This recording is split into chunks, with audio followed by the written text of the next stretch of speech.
Haribo, namaste everyone, welcome back. We are going to begin the recording of the Srimad Bhagavatam. We will be starting with the preface today.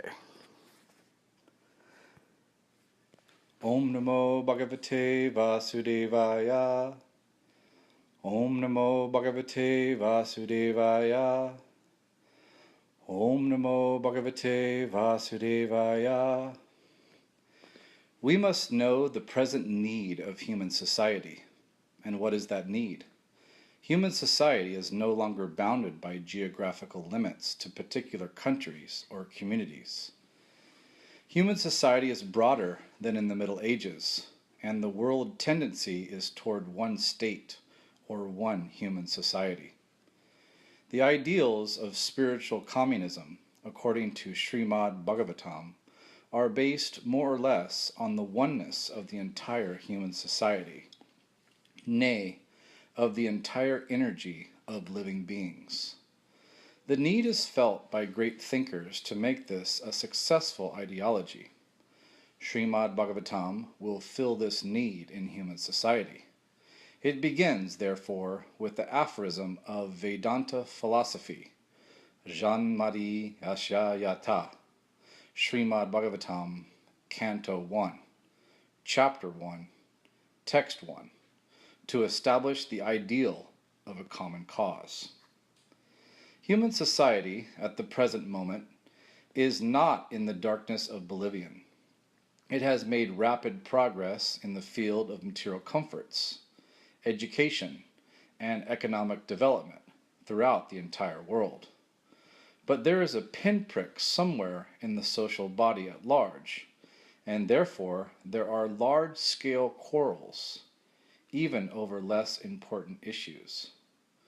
There is need of a clue as to how humanity can become one in peace, friendship, and prosperity with a common cause.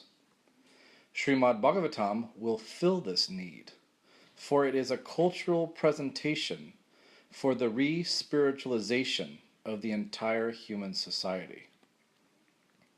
Srimad Bhagavatam should be introduced also in the schools and colleges, for it is recommended by the great student devotee Prahlad Maharaj in order to change the demoniac face of society. Disparity in human society is due to lack of principles in a godless civilization. There is God, or the Almighty One, from whom everything emanates, by whom everything is maintained, and in whom everything is merged to rest. Material science has tried to find the ultimate source of creation very insufficiently, but it is a fact that there is one ultimate source of everything that be. This ultimate source is explained rationally and authoritatively in the beautiful Bhagavatam, or Srimad Bhagavatam. Srimad Bhagavatam is the transcendental science not only for knowing the ultimate source of everything, but also for knowing our relation with Him and our duty toward perfection of the human society on the basis of this perfect knowledge. It is powerful reading matter in the Sanskrit language, and it is now rendered into English elaborately, so that simply by a careful reading one will know God perfectly well, so much so that the reader will be sufficiently educated to defend himself from the onslaught of atheists. Over and above this, the reader will be able to convert others to accepting God as a concrete principle. Srimad Bhagavatam begins with the definition of the ultimate source. It is a bona fide commentary on the Vedanta Sutra by the same author, Srila Vyasadeva, and gradually it develops into 9 cantos up to the highest state of God realization. The only qualification one needs to study this great book of transcendental knowledge is to proceed step by step cautiously and not jump forward haphazardly, like with an ordinary book. It should be gone through chapter by chapter, one after another. The reading matter is so arranged, with its original Sanskrit text, its English transliteration, synonyms, translation, and purports, so that one is sure to become a God-realized soul at the end of finishing the first 9 cantos. The 10th canto is distinct from the first 9 cantos because it deals directly with the transcendental activities of the personality of Godhead Sri Krishna.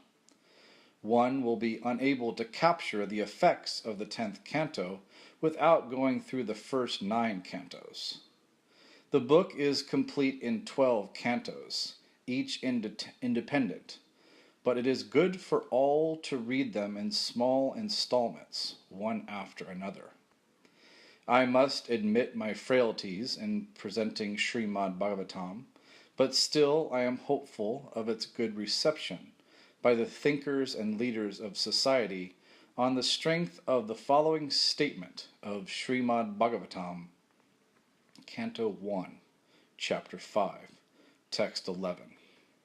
Quote, "On the other hand, that literature which is full with descriptions of the transcendental glories of the name, fame, form, and pastimes of the unlimited Supreme Lord is a transcendental creation meant to bring about a revolution in the impious life of a misdirected civilization. Such transcendental literatures, even though irregularly composed, are heard, sung, and accepted by purified men who are thoroughly honest. Om Tat Sat.